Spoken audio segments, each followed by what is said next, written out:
Hello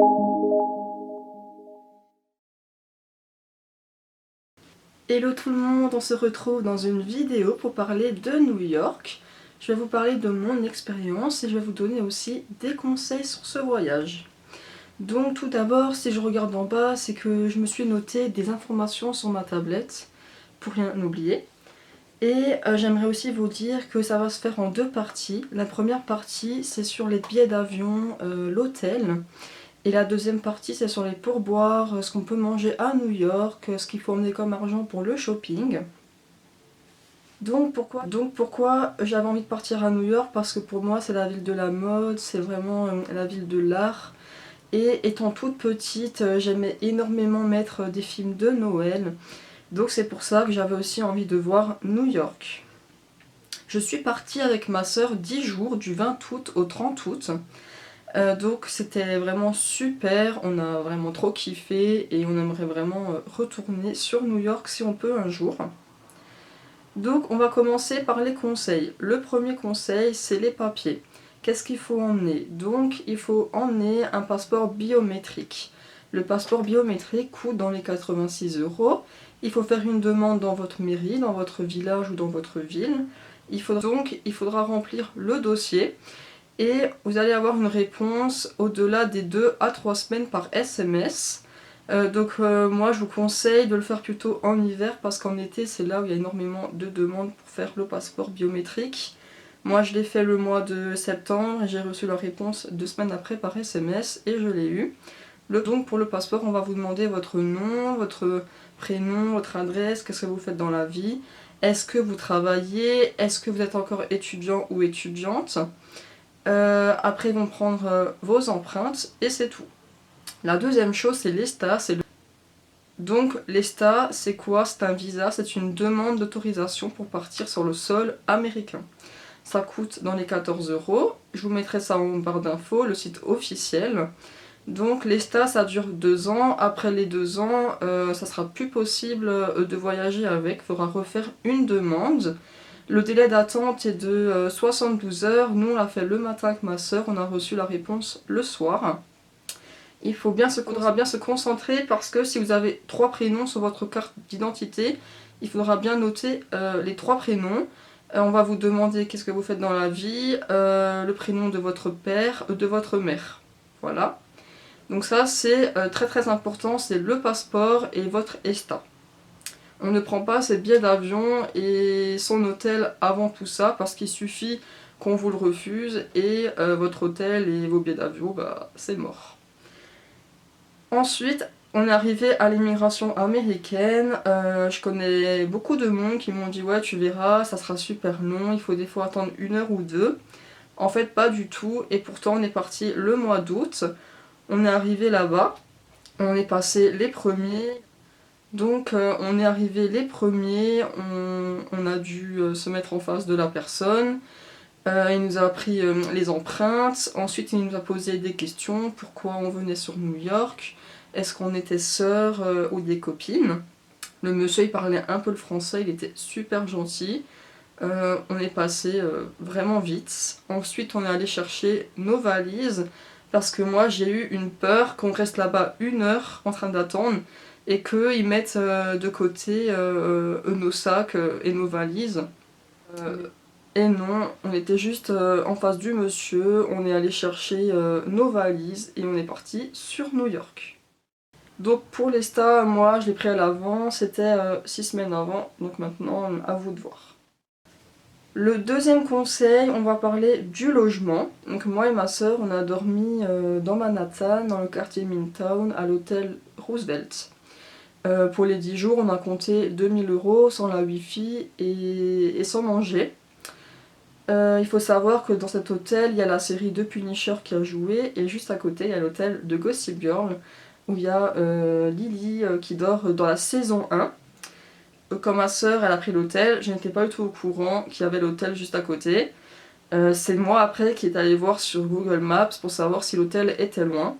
Il était juste à côté, j'ai eu de la chance, et il y a même un soir où il y avait une jeune fille qui nous avait demandé est-ce que c'est bien ici l'hôtel. On lui a dit que oui, que c'était ici qu'il y avait Dan Humphrey.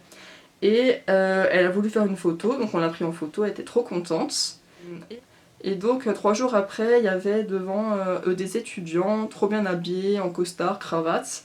Et moi j'ai dit à ma soeur, viens, on met aussi une robe et on fonce à la soirée.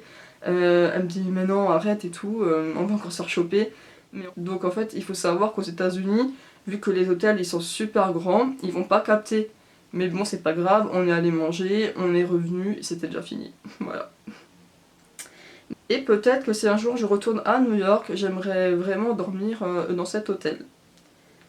Donc on revient à notre hôtel, esthétiquement l'hôtel était super canon, digne d'un film d'amour dans le hall. Tout brillait, c'était super propre. Les femmes de ménage étaient super gentilles. On arrive dans la chambre, donc le lit était au top, on a bien dormi, on avait des meubles pour se maquiller, chacune avait un fauteuil pour poser dessus son sac de voyage, donc ça c'était super. On avait une grande télé, dans la douche c'était super propre, on a juste eu un souci, c'est que on avait l'eau qui montait dans la douche, donc ça fait que on a eu des gros problèmes avec ça. Les toilettes étaient trop bouchées aussi. Donc ma soeur elle allait le dire en bas, le personnel n'était pas trop sympa non plus, limite on les faisait un peu chier. Donc ils ont tout réglé et 3 jours après l'eau était de pire en pire.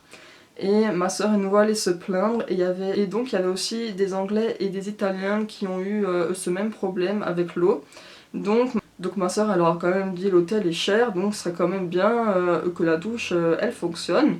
Donc le monsieur nous a fait changer de chambre. Donc il faut savoir que le premier étage c'est les chambres qui commencent à partir de 100 €. Le deuxième étage c'est de plus en plus cher et le troisième étage c'est les suites. Donc le monsieur nous a mis au deuxième étage et notre chambre était super et encore plus grande. Donc après avoir changé de chambre au deuxième étage, la chambre était super grande et c'était trop cool. Et sinon, notre douche a bien marché jusqu'au bout. Pour les budgets, il faut savoir que sur Manhattan, une nuit ça commence à partir de 100 € et c'est de plus en plus cher. Sinon, il faudra dormir sur Brooklyn, mais sur Brooklyn il y a aussi des hôtels de luxe. Donc il y a Brooklyn, il y a Harlem ou le Queens. Moi, je vais vous donner un conseil pour les filles. Je pense pas que les filles devraient dormir sur Harlem ou le Queens. Chaque jour, on voyait qu'il y avait énormément de problèmes. C'était des filles, dormaient plutôt sur Manhattan. Est-ce que le Airbnb c'est encore légal? Je sais pas, je vais me renseigner et je vais vous mettre tout ça dans la barre d'infos. Mais sinon, moi et ma soeur, on voulait absolument partir sur Manhattan. Donc il faut compter pour 10 jours dans les 2000 €. Le conseil 3, l'avion, les billets d'avion et son transfert jusqu'au centre-ville. Donc il y a plusieurs aéroports sur New York. Nous on a pris de Bâle-Mulhouse jusqu'à Londres, Heathrow, et de Heathrow jusqu'à New York, John Kennedy. Donc on a pris comme compagnie British Airways et pour les États-Unis on a pris American Airlines. Donc nous ça s'est bien passé l'avion, sauf on a eu un souci à Londres, c'est qu'on a entendu dans le micro votre avion va fermer ses portes. Donc on a grave couru, on était vraiment en stress. Donc déjà ça m'a pas trop plu parce que après je me suis dit que si je devrais retourner à New York, donc je me suis dit avec le stress qu'on a eu, ça serait peut-être mieux de prendre une nuit sur Paris que de faire Bâle, Mulhouse, Londres et Londres sur New York. Donc ensuite, dans l'avion, ça s'est bien passé. Donc on a payé le billet d'avion 590 €, c'est un prix assez fiable. J'aurais pas mis plus. Dedans on a eu, le plaid, le coussin, on a bien mangé. Donc est-ce qu'on est collé comme des sardines? Oui, mais après c'est juste 8 heures donc faut prendre un peu sur soi. Après vu le prix, ben voilà, c'est normal. Que dire de plus sur l'avion? Il y a des régimes sans gluten, il y a aussi du vegan, pour les personnes qui ne mangent pas de viande ou de poisson. Donc voilà, on avait une petite télé, moi elle marchait pas au début donc j'étais un petit peu énervée, mais au retour elle a bien marché. À côté de moi j'avais une dame super gentille, au retour j'avais un jeune de 10 ans comme ça. Le seul truc c'est que j'aurais préféré être assise au bord parce que j'avais honte de me lever à chaque fois et de faire chez la dame et tout. Mais donc en soi, ça s'est bien passé. Arrivé à l'aéroport de New York, il faut bien partir. Donc il y a plusieurs choses. Il y a la navette qui coûte dans les 20 €. Il y a le Uber, il y a aussi le taxi. Nous on a pris le Uber à 70 € en sachant que le taxi officiel coûte aussi dans les 70 €. Ensuite pour la navette, il faut savoir une chose, c'est qu'elle peut arriver aussi en retard. Donc moi j'ai préféré mettre des sous de côté avec ma soeur et de prendre le Uber en sachant qu'à New York il y a 1 h 30 de route jusqu'à l'hôtel. Je sais pas si c'est comme ça toute l'année, mais en tout cas en août, oui. On est arrivé à l'hôtel et on a dû attendre 30 minutes dans le hall pour avoir notre clé parce qu'il y avait énormément de monde. Il fallait prendre le nom, le prénom, le passeport, tant qu'ils nous expliquent comment faire et qu'ils nous donnent la clé. Donc vous voyez, il vaut mieux des fois payer un Uber assez rapidement et arriver vite à l'hôtel. Qu'est-ce que je voulais vous dire de plus? Donc il faut aussi savoir que quand vous arrivez à l'hôtel, on va vous demander des sous si jamais vous abîmez la chambre. Nous on a payé dans les 100 €, même un peu plus je crois. Donc emmenez un petit peu plus de sous sur vous. Nous on n'était pas au courant, donc on avait moins d'argent pour manger. Donc ça c'était un petit peu chiant. Mais moi, je vous conseille d'emmener une marge de 300 € de plus pour partir. Conseil 4, choisir sa période pour partir. Donc, nous, on est parti le mois d'août, en plein été. J'ai toujours voulu partir pour Noël ou pour les fêtes de la Toussaint. Mais vu que je travaillais et ma soeur aussi, on est parti le mois d'août et c'était super fun. Il faisait super beau, on a pu porter des t-shirts, des shorts. Le soir il faisait un peu frais quand même, donc emmener une veste et un gilet. Il faut savoir qu'à New York, il y a partout la clim et ça tue. Nous en tant que Français on n'est pas du tout dedans. J'avais trop mal à la gorge, j'ai même chopé le rhume. Donc emmenez une veste, emmenez un gilet sur vous. New York il peut faire beau comme d'un coup il pleut. Donc emmenez un peu de tout dans votre valise, des pulls, des t-shirts. Pardon, il y a mon portable qui sonne mais c'est pas grave, ils vont attendre. Comme je disais, il faut emmener des vestes, il faut emmener des gilets, des t-shirts, voilà, un peu de tout.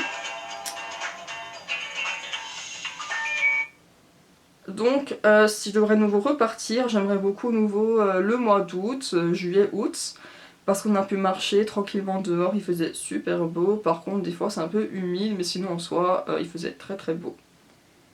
Le conseil 5, c'est les transports dans New York. Donc c'est une grande ville de fou. On se sent tout petit et on se dit mais comment on va faire pour se balader dans la ville de New York? Et New York, il y a plusieurs endroits autour. Il y a Brooklyn, Harlem, le Queens, il y a plein de choses. Donc on ne peut pas tout faire non plus en 10 jours. Donc soit vous avez le métro, il faut acheter une carte MetroCard sur place dans les stations. Exemple, pour 10 jours c'est 30 $, donc franchement c'est pas cher. Après à vous de vous renseigner si vous avez des enfants. Voilà. Ensuite il y a le Uber, qu'est-ce que c'est? C'est une application qu'on met sur son portable. Donc exemple, on veut aller jusqu'au quartier Wall Street, on marque. Ensuite il y a le chauffeur qui va voir où vous êtes, devant votre hôtel, il va venir. Vous verrez sur l'écran s'il est à 5 minutes ou plus. Faites attention, il peut vous appeler ou vous envoyer un SMS pour savoir où vous êtes.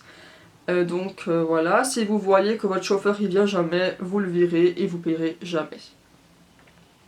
Donc nous on prenait beaucoup le Uber pour les longues courses comme Wall Street ou pour aller jusqu'à Brooklyn. Brooklyn c'est quand même 30 minutes plus. Sinon on a pris le métro 2 fois, voilà. Et sinon on faisait que marcher. J'avais mon livre avec un plan. Donc ça c'est cool. À chaque endroit qu'on allait, on allait entourer avec un stylo. Sinon on prenait Maps pour se retrouver. Et sinon on faisait que marcher, vivre les ampoules, c'était trop bien. Et par contre, si vous avez des problèmes physiques, prenez plutôt le métro ou le Uber, c'est quand même mieux. New York, c'est une grande ville. Dès qu'on était épuisé, on reprenait le Uber, mais sinon on faisait que marcher.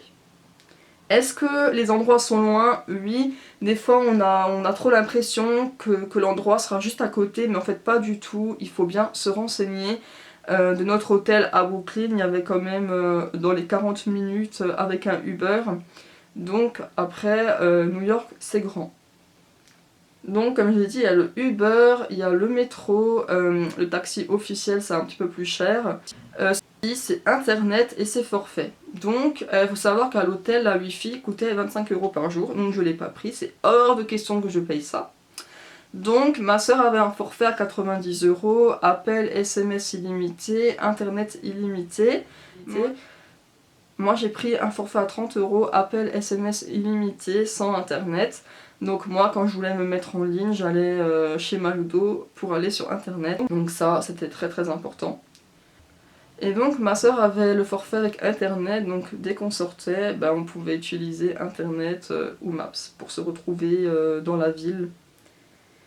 Il faut emmener un adaptateur. Moi, comme une débile, j'ai emmené celui-là de l'Angleterre. Et heureusement que ma soeur a bien réfléchi et emmené le sien. Je vous mettrai en barre d'infos où on peut le trouver. On peut le trouver chez la FNAC, un peu partout. Donc voilà ce qu'il faut pour partir. Le conseil 7, échanger son argent. Donc on peut l'échanger à la banque. Vous aurez une taxe dessus. Avec les dollars, vous ne perdez pas trop d'argent. Donc ça va. Vous avez même plus. Aussi, vous parlez des langues, donc là-bas on le sait toutes et tous, ils parlent l'anglais, mais il faut savoir qu'ils parlent aussi l'espagnol. Et si vous parlez pas trop bien l'anglais et que vous parlez espagnol, c'est le top, parce que souvent dans les musées on va vous demander si vous voulez le guide espagnol ou anglais. Voilà une chose aussi à savoir pour partir. Donc voilà, ma vidéo est terminée, j'espère qu'elle vous a plu. J'ai essayé de faire en sorte de vous donner le plus de conseils possible. J'ai parlé des billets d'avion, de l'hôtel, échanger son argent, parler des métros, des Uber. Dans la deuxième partie, on parlera de l'alimentation où on peut aller manger, du shopping, des pourboires, emmener son argent, est-ce qu'il faut emmener une marge ou pas. Donc voilà, ah oui, et on va aussi parler des visites, est-ce qu'il faut acheter un pass ou pas. Je vous fais de gros bisous, à la prochaine vidéo.